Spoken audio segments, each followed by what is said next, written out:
Let's start logical fallacies. Last lecture के अंदर हमने 5 लॉजिकल फैलेसिस कवर की थी। अब हम नेक्स्ट 5 लॉजिकल फैलेसिस कवर करेंगे। पहले पिछली लॉजिकल फैलेसिस को रिवाइज करते हैं और फिर अगली पढ़ते हैं। तो लास्ट टाइम जो हमने पढ़ी थी उसमें सबसे पहली थी स्ट्रॉ मैन। स्ट्रॉ मैन में हमने ये देखा था कि स्ट्रॉ मैन में क्या होता है कि आप एक्चुअल जो कोई बंदा बात कर रहा होता है, आर्ग्यूमेंट होता है, उसके आर्ग्यूमेंट को मिस इंटरप्रेट करके या मिस रिप्रेजेंट करके आप एक्चुअल बात से हट के किसी और तरफ अटेंशन उसकी डाइवर्ट कर देते हो, किसी और तरफ बात को ले जाते हो। लाइक लेट्स सपोज, जिस तरह से अगर आप अपने पेरेंट्स से घर में अक्सर ट्रिप पे किसी ने जाना है, परमिशन मांगते हैं, आप अपने मामा से बात करते हैं कि मैंने ट्रिप पे जाना है तो मुझे परमिशन ले दें पापा से। तो वो क्या कहेंगे, अच्छा ठीक है चलो अभी ये काम करो, तो रात को आएंगे तो मैं बात करूंगी तो देखेंगे। तो अब उसके बाद अगर वो बात नहीं करती या डिले करती हैं और फिर उसके बाद आप उनसे दोबारा कांटेक्ट करते हो कि आपने बात की थी, मैंने तो ये काम भी कर दिया था, आपने अभी तक बात नहीं की, तो वो आगे से आपको क्या जवाब देंगी, तो तुम काम इसलिए कर रहे थे कि मैंने बात करनी थी या मैंने परमिशन लेनी थी, तुमने ट्रिप पे जाना था, तुमसे इसलिए काम कर रहे थे। अगर मैं ट्रिप की बात ना करती या परमिशन की नहीं लेके दूंगी या बात नहीं करूंगी, इसका मतलब तुम काम नहीं करोगे मेरा। तो ये क्या है कि अब आर्ग्यूमेंट चेंज हो गया। आर्ग्यूमेंट ये नहीं था कि वो काम करेगा नहीं करेगा, आर्ग्यूमेंट ये था कि ट्रिप की परमिशन लेनी है। तो अब इस बात से हट के बात दूसरी तरफ चली गई है, तो इसको हम कहते हैं स्ट्रॉ मैन। सेकेंड हमारे पास आती है जो कि होती थी बैंड वैगन। बैंड वैगन में क्या होता है, हम ये कहते हैं कि जो सब लोगों की जम्पशन होती है, जब मोस्ट ऑफ द पीपल जिस बात पे बिलीव करते हैं, हम भी उसी बात पे बिलीव करते हैं।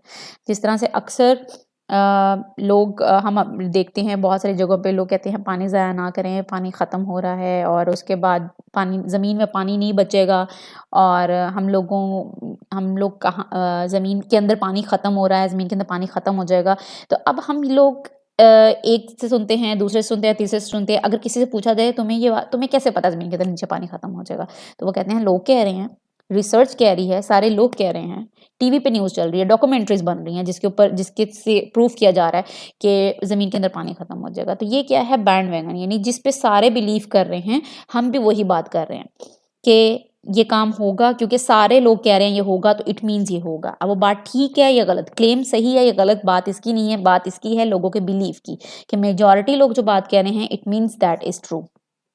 फिर जो थर्ड हमारे पास फैलेसी थी, that is burden of proof. Burden of proof क्या है कि हम अपना बर्डन किसी दूसरे पे डाल देते हैं। फॉर एग्जाम्पल, अगर मैं कहती हूँ कि ये काम इस तरह से होगा, या मैं कहती हूँ कि 2+2=5 होता है। अब अगला बंदा मुझे कहेगा क्यों 2+2=5 कैसे होता है, तो मैं कहूँगी तुम प्रूव करो 5 कैसे नहीं होता। तुम कह रहे हो 5 नहीं होता, तो 5 नहीं होता तो प्रूव करो कैसे नहीं होता। यानी मैं अपनी बात को प्रूव करने के बजाय मैं इंस्टेड सारा बर्डन उस पर डाल दूंगी कि तुम प्रूव करो, तुम बताओ, अगर तुम कह रहे हो ऐसा नहीं होता तो क्लेम तुमने किया है, तुम बताओ ऐसे कैसे नहीं होता। इसके बाद फोर्थ फैलेसी थी कंफर्मेशन बायस। कंफर्मेशन बायस ये होता है कि favouring evidence that supports your pre existing belief while ignoring the evidence that doesn't. यानी आपके जो प्री एग्जिस्टिंग बिलीव्स हैं उनको फेवर करना, और उसकी बेस पे ही हम अपना कोई ना कोई कंक्लूजन या क्लेम डिज़ाइन करते हैं। फॉर एग्जाम्पल, लेट्स सपोज, अगर आप अगेन वही एग्जाम्पल लेते हैं कि अगर आप अपने पेरेंट्स से परमिशन लेना चाह रहे हैं या मदर से परमिशन लेना चाह रहे हैं ट्रिप की, तो आप उन्हें कहेंगे कि मैंने इस ट्रिप पे जाना है, तो या कॉलेज की तरफ से कोई ट्रिप है या इस कोई गैदरिंग है कि ये फंक्शन है, इस पे इवेंट पे जाना है, तो आज शाम को मैंने जाना है। तो वो क्या कहेंगी, नहीं नहीं इस इवेंट पे नहीं जाना, लास्ट टाइम भी तुम लोग का यूनिवर्सिटी का या कॉलेज का इवेंट था, बहुत लेट हो गया था, बहुत देर हो गई थी, तो इतना मसला हुआ था, नहीं इस दफ़ा नहीं जाना। तो आप लोग कहेंगे नहीं वो तो लास्ट टाइम इस तरह से इशू हो गया था, लेकिन इस दफ़ा जल्दी ख़त्म हो जाएगा। वो कहेंगी नहीं वो लास्ट टाइम भी लेट हो गया तो इसलिए इजाज़त नहीं देंगे, तुम्हारे फादर इजाज़त देंगे। या ट्रिप के लिए लास्ट टाइम भी उनके ट्रिप के अंदर ये मसला हो गया था, तो नहीं हाँ हम नहीं रिस्क ले सकते, हम नहीं जाने दे सकते।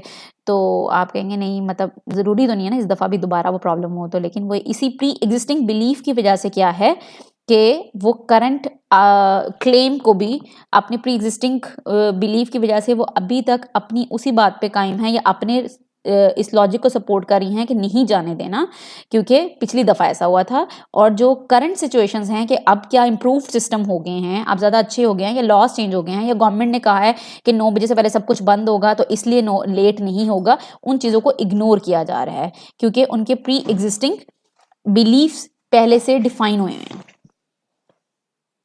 नेक्स्ट जो फिफ्थ हमारे पास फैलेसी थी that was appeal to authority.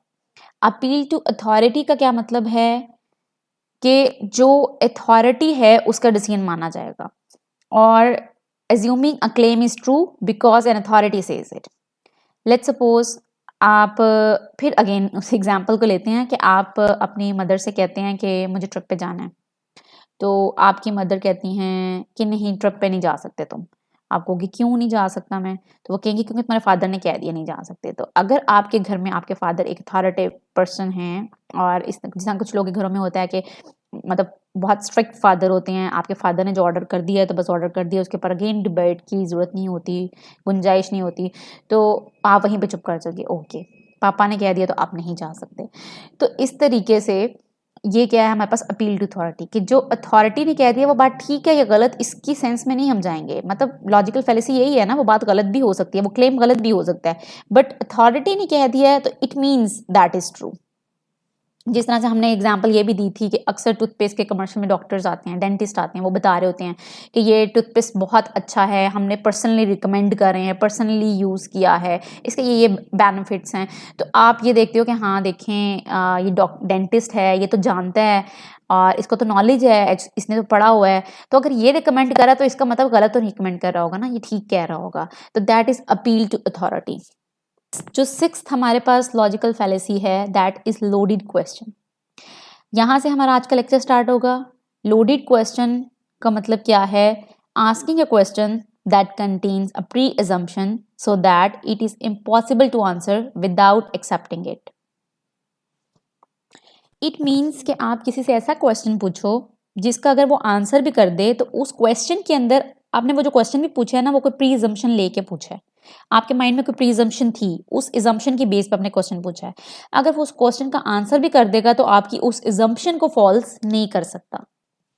जिस तरह से यहाँ इमेज में एग्जाम्पल में है, अब एक जो लड़का है किसी दूसरे से कह रहा है क्या तुमने मेरा पेपेट गुमा दिया है, मिसप्लेस कर दिया है। अब प्रीजम्पशन क्या है कि उसने प्रीजम्पशन ली हुई है कि पेपेट उसके पास था, उसका पेपेट उसके पास था, यानी उसने उससे लिया था या उसे याद था कि उसने उसे लिया था किसी टाइम में, तो ये उसने प्रीजम्पशन ली है कि था उसके पास। अब उसने पूछा क्या है, क्या तुमने वो गुम कर दिया? अब वो इसका आंसर नहीं दे सकता कि उसके पास था या नहीं था, वो ये नहीं कह सकता नहीं मेरे पास नहीं था। उसने इसका आंसर किया है कि नहीं मैंने गुम नहीं किया, क्या पता उसने लिया ही ना हो, ठीक है। तो लेकिन वो क्या कह रहा है कि नहीं मैंने गुम नहीं किया, क्योंकि वो इसी का आंसर दे रहा है। अगर वो कहता है मैंने गुम नहीं किया, तब भी इस assumption को फॉल्स नहीं कर सकता कि उसके पास नहीं है, ठीक है। और अगर कह देता है मैंने गुम कर दिया है, तब भी इस assumption को फॉल्स नहीं कर सकता कि पुपिट उसके पास नहीं है। तो फिर इसके बाद वो क्या कहेगा, वो कहेगा अच्छा तो अगर तुमने गुम नहीं है तो इसका मतलब तुम इस्तेमाल कर रहे हो, ठीक है। तो इस तरीके से हम क्वेश्चन के अंदर जो एजम्पशन है उसको फॉल्स नहीं कर सकते। लाइक जैसे एक एग्जांपल यहाँ पे स्क्रीन पे है, so are you going to vote that incompetent candidate. अब फोकस किस पे है, क्वेश्चन क्या है, are you going to vote. अब बंदा उसका आंसर रखेगा yes I am going to vote या no I am going to vote, कि मैं वोट करने जा रहा हूं या नहीं करने जा रहा। लेकिन वो उसकी एजम्पशन को फॉल्स नहीं कर सकता, और उसकी एजम्पशन क्या है, इनकॉम्पिटेंट कैंडिडेट, ठीक है। वो ये कह सकता है कि हाँ मैं वोट करने जा रहा हूं या नहीं वोट करने जा रहा हूं, लेकिन वो उसकी एजम्पशन को फॉल्स नहीं कर सकता इनकॉम्पिटेंट कैंडिडेट को इस क्वेश्चन के आंसर में। तो क्वेश्चन ही ऐसा है जिसके अंदर एक एजम्पशन ऑलरेडी ली गई है कि वोट किसे करने जा रहा है, इनकॉम्पिटेंट कैंडिडेट को। इसी तरह से अब और जनरल बहुत एग्जांपल्स होती हैं, लाइक आपकी कोई फ्रेंड है, आप उसे कहते हैं कि यार तुमने अब चीटिंग छोड़ दी है, अब तुमने चीटिंग करना छोड़ दिया है। तो अब इसमें प्री assumption क्या, आपने पहले ही ज्यूम किया वो चीटिंग करता था, तो अब आप उसे कह रहे हो यार तुमने चीटिंग करना छोड़ दिया है, तो अब वो इसी का आंसर देगा ना, हाँ मैंने छोड़ दिया है या नहीं मैंने नहीं छोड़ा। मतलब दोनों केस में वो इसी क्वेश्चन का आंसर दे रहा है कि मैंने चीटिंग छोड़ दी है या चीटिंग नहीं छोड़ी।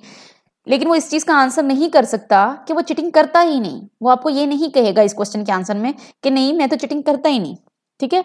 तो इस तरीके से आपने एक प्रीजम्पशन ली हुई है, उस क्वेश्चन का आंसर करते हुए वो इस प्रीजम्पशन को फॉल्स नहीं कर सकता। इसी तरह हम समटाइम लोग कहते हैं अच्छा लगता है तुम अब पढ़ने लग गए हो, ठीक है।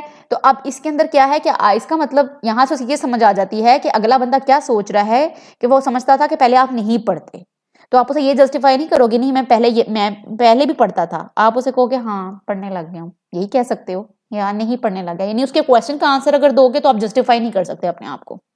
इसी तरह से कोई अगर आप कहता है यार तुम तो बड़े लाइक हो गए हो, अब बड़े लाइक हो गए हो, उसने आपको कमेंट दिया है, लेकिन इस कमेंट के पीछे एक assumption भी है कि वो पहले आपको नालायक समझता था, ठीक है। तो इस तरीके से हम बहुत सारे क्वेश्चंस करते हैं जनरल लाइफ में, कमेंट्स या कॉम्प्लीमेंट्स देते हैं जिसके अंदर एक प्री assumption होती है जो मैं बता रही होती है कि अगलमदा आपके बारे में पहले क्या सोचता था। तो इस तरह के जो क्वेश्चंस होते हैं वो होते हैं लोडेड क्वेश्चंस, यानी आप क्वेश्चन ऐसा करो जिसके अंदर एक प्री assumption ऑलरेडी शामिल है। अब बंदा क्वेश्चन का आंसर करेगा तो आपकी प्री assumption का आंसर नहीं कर सकता, ना उसको फॉल्स कर सकता है। इसके बाद आता है एड होमिनेम। एड होमिनेम क्या होता है? Attacking a person's character to undermine their argument instead of countering logically, यानी हम इसके अंदर करेक्टर या पर्सनल असैसिनेशन करते हैं, हम अगले बंदे पे अटैक करते हैं, उसके पर्सनल के करेक्टर के ऊपर या उसकी नेचर के ऊपर या उसकी पर्सनालिटी के ऊपर अटैक करते हैं, इंस्टेड कि हम अपने कमेंट्स को फॉल्स करें या उसकी जस्टिफिकेशन दें, हम दूसरे बंदे के करेक्टर के ऊपर असैसिनेशन कर रहे होते हैं। लाइक जिस तरह से अगर आप अपने किसी फ्रेंड को कहते हैं कि यार मुझे अली ने बताया था तुम मेरे असाइनमेंट्स कॉपी करते हो, अब इंस्टेड कि वो उसे ये कहे कि नहीं मैं तुम्हारी असाइनमेंट कॉपी नहीं करता, तुम देख लो मेरी असाइनमेंट्स तुम्हारी कॉपीड नहीं है, वो उल्टा क्या कहेगा, यार तुमने उसकी बात पर यकीन कर लिया, वो तो है ही झूठा। तो इसका मतलब क्या हुआ कि वो अपना आर्ग्यूमेंट जस्टिफाई करने के बजाय वो क्या कर रहा है, दूसरे के ही करेक्टर पे असैसिनेशन कर रहा है, दूसरे ही करेक्टर पे अटैक कर रहा है। उसे कह रहा है, वो उसने कहा है कि वो उसने मुझे बताया है कि तुम मेरे असाइनमेंट कॉपी कर रहे हो, तो वो कह रहा है वो तो है ही झूठा। तो इसका मतलब क्या हुआ कि ये इस आर्ग्यूमेंट का आंसर नहीं था कि वो झूठा है या सच्चा है, हो सकता है वो सच बोल, वो जैसे झूठा है लेकिन हो सकता है वो ये सच बोल रहा हो, लेकिन आपने क्या किया, दूसरे का कैरेक्टर पे अटैक करके आपने एक्चुअली अपने आप को ट्रू प्रूफ किया है कि अपनी बात कि वो जो कह रहा है वो गलत कह रहा है, लेकिन आपने उसे कुछ जस्टिफिकेशन नहीं दी, अपने उस कमेंट के बारे में जस्टिफिकेशन नहीं दी कि आपने चीटिंग की है या नहीं की, आपने अगले बंदे को झूठा प्रूफ कर दिया। इसी तरह से अगर आप एग्जाम करके फॉर एग्जांपल निकलते हैं तो एक क्वेश्चन है जिसके बारे में आपको डाउट है या आपका आंसर गलत हो गया, तो आप उसके बारे में कहते हो, एक बंदा आपको आके कहता है, आपका क्लास फेलो या फ्रेंड आके कहता है नहीं यार इसका आंसर ना ये होगा, मतलब आपने बताया किसी क्वेश्चन का आंसर, वो कहता है नहीं तुमने गलत लिखा है, इसका आंसर ये होगा। अब अगर आप उसको समझते हो कि वो क्लास में इतना एक्टिव नहीं था, क्लास में एक्टिव नहीं होता था, उसके असाइनमेंट्स क्विज़ेस अच्छे नहीं होते थे, इतना पढ़ता नहीं था, तो आप उस बेस पे जज कर रहे हो कि इसको क्या पता, ये तो पढ़ता ही नहीं था। तो अगर वो आपको बताएगा कि आंसर ऐसे था इसका, क्या पता वो ठीक बोल रहा हो, लेकिन आप कहोगे इंस्टेड कि उसकी बात को सुनो समझो और उससे जस्टिफिकेशन मांगो कि भाई तुम्हें कैसे लगता है ये आंसर ठीक होगा, आप उसे कहो कि लो तुम पढ़ते तो हो नहीं, तुमने लेक्चर तो लिया नहीं, तुम्हें कैसे पता ये आंसर होगा, छोड़ो इसको, छोड़ो इसकी बात को छोड़ो, ये तो वैसे ही लेक्चर नहीं लेता था। तो ये क्या है कि इंस्टेड के उस जो जिस पॉइंट पे बात हो रही है उसकी जस्टिफिकेशन ली जाए, आप क्या कर रहे हो, उसके ही करेक्टर पे अटैक कर रहे हो और उसका कॉमेंट जो है एक्चुअली रिवर्स कर रहे हो। लाइक ये हमारे पास कुछ एग्जाम्पल्स हैं होमिनिम फैलेसी की।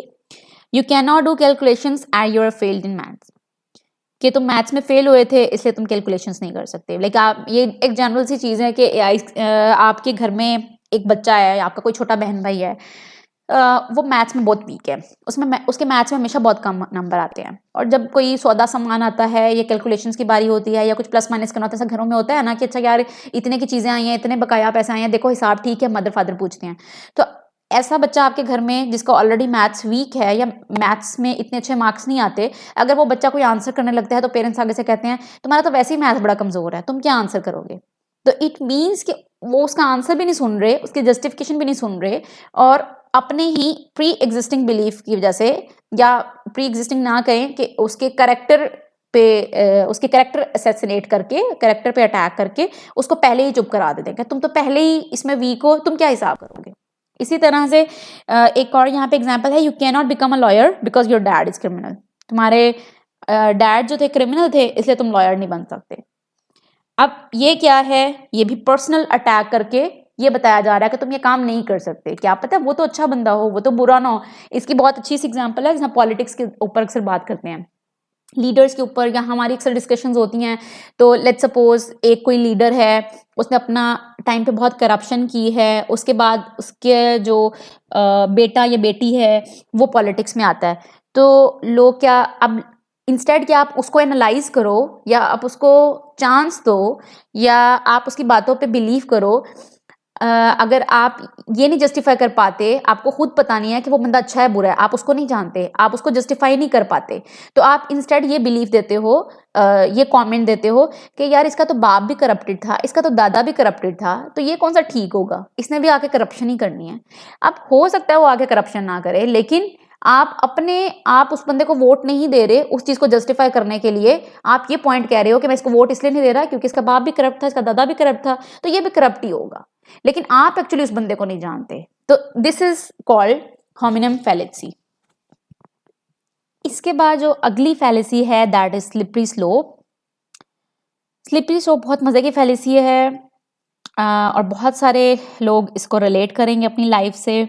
इसमें क्या होता है, रिजेक्टिंग अ पोजीशन और claim on the basis that it will inevitably lead to an extreme result. यानी आप किसी बात के बारे में इतना सोचो इतना सोचो इतना सोचो, उसकी डेप्थ में चले जाओ और उस बात को गलत प्रूफ कर दो। यानी ऐसी चीजें जो एग्जिस्ट भी नहीं करती, लेकिन आप उसके ऊपर कहानियां बना बना बना बना के उसको इतनी डिटेल में ले जाओ उन चीजों को कि आप आखिर में कहो कि ये काम नहीं हो सकता क्योंकि इसके कॉन्सिक्वेंसेस ये हैं, उसके कॉन्सिक्वेंसेस ये हैं, उसके कॉन्सिक्वेंस, आप एक चेन बना दोगे और आखिर में प्रूव कर दोगे कि आपका पॉइंट ठीक है। इसको एग्जाम्पल से थोड़ा समझते हैं, एग्जाम्पल से ज़्यादा अच्छा समझ आएगा। लाइक जिस तरह से हमारे पास एक एग्जाम्पल है, स्कूल इज किलिंग अस। ठीक है, स्कूल हमें मार रहा है, कैसे? ये एक सिंपल सी स्टेटमेंट है। अब आगे क्या है, एक्सप्लेनेशन क्या है, text books are made from paper, paper are made from trees, we need trees for oxygen, the school is killing us. मतलब ये है कि टेक्स्ट बुक, स्कूल में हम टेक्स्ट बुक पढ़ेंगे और टेक्स्ट बुक्स जो हैं पेपर से बनती हैं, और पेपर किससे बनते हैं, ट्रीज को काट के उससे पेपर बनाया जाता है। और जब ट्रीज हमें ऑक्सीजन प्रोवाइड करते हैं जिसे हम सांस लेते हैं, और जब ट्रीज काट के पेपर बन जाएगा, ट्रीज ही नहीं बचेंगे तो हम सांस कैसे लेंगे? इसका मतलब स्कूल बनना या स्कूल जाना बेसिकली हमारी डेथ है। एट द एंड हमारी डेथ हो जाएगी अगर हम स्कूल जाएंगे या स्कूल बनाएंगे या स्कूल कंस्ट्रक्ट करेंगे। तो अब ये क्या है, एक्सट्रीम सोचना, आप एक्सट्रीम लेवल पे जाके सोचो और अपने पॉइंट को वैलिड प्रूफ कर दो।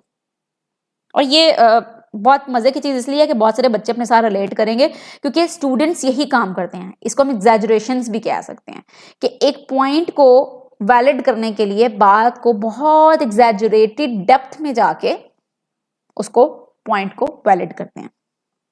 अब ये हमारे पास एक और बहुत मजे की एग्जांपल आई है। इसमें क्या है, if you don't do homework you will fail in the class. अगर काम होमवर्क नहीं करोगे, जैसे बच्चों को हम कहते हैं, छोटे छोटे बच्चों को, कि आप होमवर्क नहीं करोगे तो फेल हो जाओगे, फेल हो जाओगे तो आप ग्रेजुएट नहीं हो सकोगे स्कूल से ग्रेजुएट नहीं हो सकोगे तो कॉलेज में नहीं जा सकोगे, कॉलेज में नहीं जा सकोगे तो आपको एक अच्छी जॉब नहीं मिलेगी, अगर आपको एक अच्छी जॉब नहीं मिलेगी तो आपके पास पैसे नहीं होंगे, घर नहीं होगा, खाना नहीं होगा, आप पुअर हो जाओगे। और अगर आपके पास खाना, घर, पैसे नहीं होंगे, पुअर हो जाओगे, तो फिर क्या करोगे? ठीक है, कैसे सरवाइव करोगे? तो ये क्या है कि हमने सिर्फ, हमारा आर्ग्यूमेंट क्या था, किसी को कहना कि अपना होमवर्क कर लो, बच्चे को कहना कि अपना होमवर्क कर लो, तो हमने इतनी लंबी स्टोरी सुना के उसे एक्चुअली बताया कि होमवर्क करना कितना जरूरी है। That is slippery slope. इसी तरह एक बहुत जनरल सी एग्जांपल है कि अक्सर कहते हैं कि अगर आप स्कूल 9-10 में होते हैं तो अक्सर ये एक बहुत अच्छा बच्चे शेयर करते हैं चीज़ें आपस में कि अगर आप स्कूल में फेल हो जाओगे तो कॉलेज में नहीं जा सकोगे, कॉलेज में नहीं जा सकोगे तो यूनिवर्सिटी में नहीं जा सकोगे, यूनिवर्सिटी में नहीं जा सकोगे तो ग्रेजुएशन नहीं हो सकेगी, तो आपको जॉब नहीं मिलेगी, जॉब नहीं मिलेगी तो आपकी शादी नहीं होगी, शादी नहीं होगी तो आप अकेले रह जाओगे, तो आप डिप्रेशन का शिकार हो जाओगे, डिप्रेशन का शिकार हो जाओगे तो फिर आप क्या करोगे, कैसे सर्वाइव करोगे? एट द एंड आपकी डेथ हो जाएगी। तो इसका मतलब पढ़ाई बहुत ज़रूरी है, क्योंकि अगर आपने शादी करनी है, अपनी लाइफ सेटल करनी है, अपने आप को हैप्पी रखना है, अपनी लाइफ में सब कुछ अचीव करना है, तो उन सब की बेसिस क्या है? आपकी स्टडी है। तो इस तरह से पढ़ाई को रिलेट करते हैं फ्यूचर लाइफ से। तो this is called slippery slope, और इसको हम कहते हैं स्लिपरी स्लोप फैलेसी। इसके बाद जो हमारे पास 9th फैलेसी है, that is ambiguity. Ambiguity means using language और linguistic structures with more than one meaning to mislead और मिस इंटरप्रेट द ट्रूथ। यानी हम ऐसे वर्ड्स का इस्तेमाल करें, ऐसी चीज़ों का इस्तेमाल करें कि हम ज़रूरत पड़ने पे उन चीज़ों को अपने मतलब के लिए इस्तेमाल कर सकें, हम उनका मीनिंग चेंज कर सकें। यानी आप डायरेक्ट किसी को कोई बात ना बोलो, इनडायरेक्ट इस तरह के स्टेटमेंट्स बोलो कि अगला बंदा समझे कि उसके मतलब की बात हो रही है, लेकिन वक्त आने पर आप उस बात को मोल्ड कर सको या चेंज कर सको। जिस तरह फॉर एग्जांपल अक्सर इंटरव्यूज होते हैं बहुत सारे लोगों के, तो पहले इंटरव्यू में कोई बात करते हैं, अगली दफा उनसे इंटरव्यू में दोबारा पूछा जाता है आपने तो ये कहा था, वो कहते हैं नहीं हमने ये नहीं कहा था, हमने ये कहा था। तो वो अपने उन्हीं वर्ड्स का मीनिंग फौरन बदल लेते हैं। ठीक है, तो इसको हम कहते हैं एम्बिग्विटी। ये लॉजिकल फैलेसी होती है एम्बिग्विटी। एक बहुत रिलेटेबल एग्जांपल है कि जिस तरह से लेट्स सपोज बच्चे हैं, वो टीचर से रिक्वेस्ट करते हैं आप असाइनमेंट का टाइम एक्सटेंड कर दें। टीचर कहता है अच्छा ठीक है काम करें ना, आप देखते हैं, हम देखते हैं। ठीक है, उसके बाद बच्चे इस उम्मीद से बैठ जाते हैं अब तो टाइम एक्सटेंड हुआ ही हुआ, बच्चे काम नहीं करते, आखिर में कहते हैं कि आपने कहा था आप टाइम एक्सटेंड करेंगे। टीचर कहेगा मैंने तो नहीं कहा था मैं टाइम एक्सटेंड करूंगी, मैंने कहा था देखूंगी। आई डिडंट सेड कि मैं टाइम एक्सटेंड कर भी दूंगी, मैंने तो सिर्फ कहा था देखूंगी if it's possible, but it's not possible. ठीक है, तो इसका मतलब क्या है एम्बिगुटी, कि पहले उसने सेंटेंस जो बोला देखूंगी, अच्छा देखेंगे, करेंगे, चलो देखते हैं, तो इस तरह के वर्ड्स क्या हैं एम्बिगुअस होते हैं, कि आप एम्बिगुअस वर्ड यूज करते हैं पहले, और जब वक्त आता है तो आप उनको अपने लिहाज से बदल लेते हैं, तब्दील कर लेते हैं। तो इसको हम कहते हैं basically ambiguity. So the ambiguity means कि आप कुछ ऐसे वर्ड्स का यूज करो कि आप वक्त पड़ने पर उनके मीनिंग को चेंज कर लो, अपने लिहाज से उनको मोल्ड कर लो। जी, इसके बाद लास्ट फैलेसी आती है जो कि है appeal to emotion. Appeal to emotion means trying to evoke an emotional response instead of using a valid argument. यानी आप किसी को इमोशनली ब्लैकमेल करते हो, आप एक कुछ वैलिड रीजन देने के बजाय कि वो आपकी बात पे बिलीव करे, आप इमोशनली ब्लैकमेल करते हो जिस वजह से वो आपकी बात पे बिलीव करता है। जिस तरह से यहाँ पे एक एग्जाम्पल दी हुई है कि वो प्रोफेसर एक स्टूडेंट से पूछ रहा है तुम क्यों समझते हो कि तुम पोस्ट डॉक की पोजीशन के लिए सूट करते हो, या इस पे इसकी रिक्वायरमेंट पे पूरा उतरते हो, या सुटेबल कैंडिडेट हो फॉर दैट।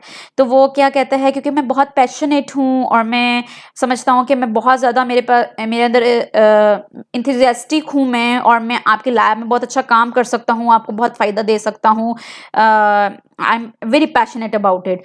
तो इसी तरह से लेट्स सपोज अगर आप कहीं जॉब इंटरव्यू के लिए जाते हैं, कोई बंदा कहता है कि आप इधर जॉब क्यों लगता है कि हम आपको जॉब के लिए सेलेक्ट करें या आप हमारे लिए बेस्ट कैंडिडेट हैं, तो आप उसको तारीफें करना शुरू करते हैं बिकॉज आपकी कंपनी मुझे बहुत पसंद है, मैं बचपन से इसको पसंद करता हूँ, मैं जब से ग्रेजुएट कर रहा हूँ मैं देख रहा हूँ, ड्रीम्स देख रहा हूँ, मैंने हमेशा ख्वाब देखा था इसी कंपनी में अप्लाई करने का, फाइनली आई डिड इट। और ये वो आप उस कंपनी के जो ऑनर से बात कर रहे हो तो उसको इमोशनली ब्लैकमेल कर रहे हो, कि अपना पैशन दिखा के आप उसको ब्लैकमेल कर रहे हो कि वो मजबूर हो जाए कहने पर that you are the best candidate for this. इसी तरह से अक्सर आपने देखा होगा जब आप कहीं पे ऑर्डर्स कर रहे होते हैं, तो आप कहीं पे ऑर्डर करते हैं फूड पांडा वगैरह पे, आप लेट्स सपोज आपने बर्गर मंगवाना, आपका मूड हो रहा है चलो बर्गर मंगवाते हैं, आप ऑर्डर करते हैं बर्गर, जैसे ही आप ऑर्डर करते हैं साथ ही ऊपर सजेशंस आ जाती हैं कि do you want drink with this, do you want fries with this.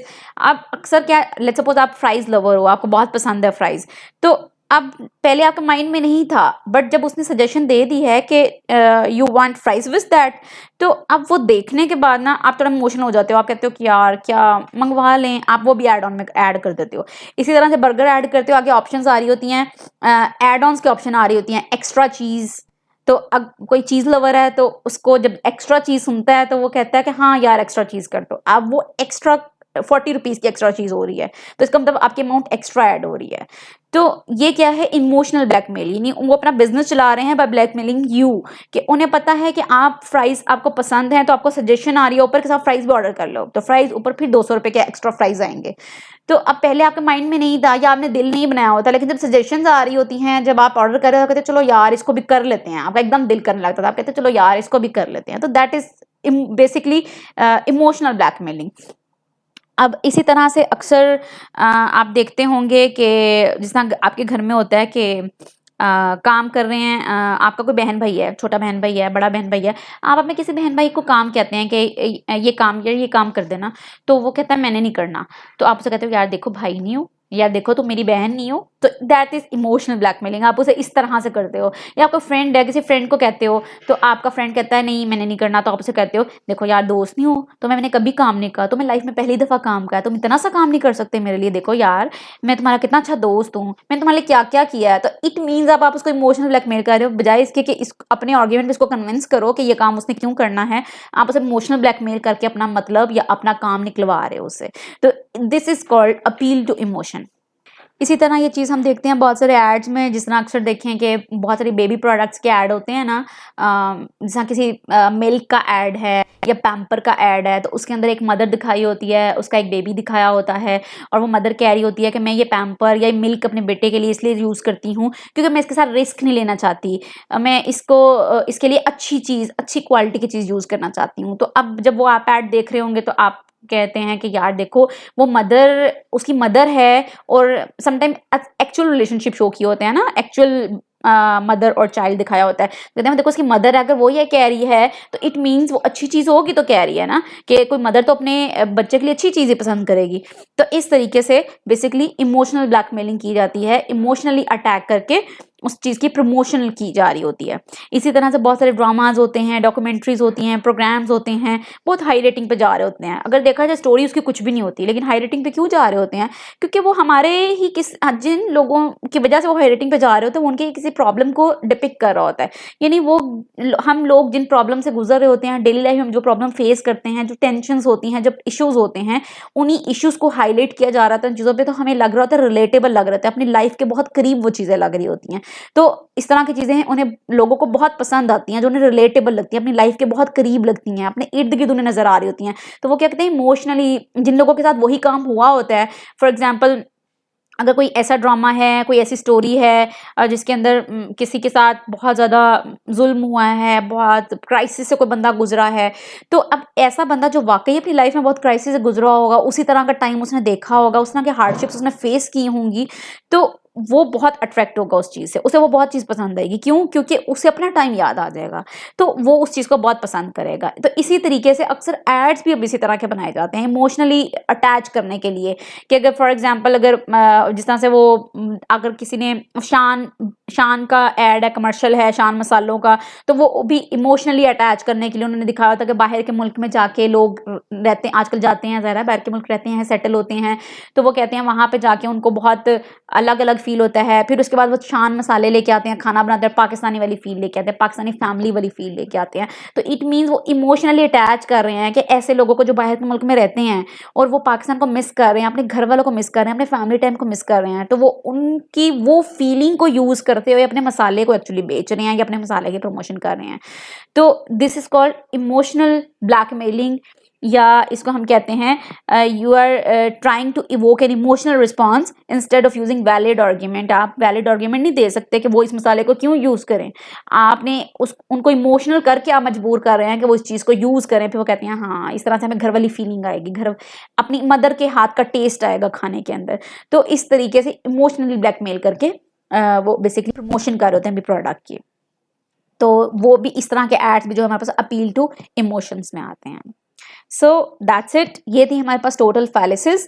हमने 5 लास्ट लेक्चर में कवर की थी, 5 आज के लेक्चर में कवर की हैं, और आज के लेक्चर में जो लास्ट 5 थी उनकी रिवीजन भी की है। होपफुली आप लोगों को समझ आ गई होगी। अगर फिर भी कोई क्वेरीज हैं you can tell me via comments.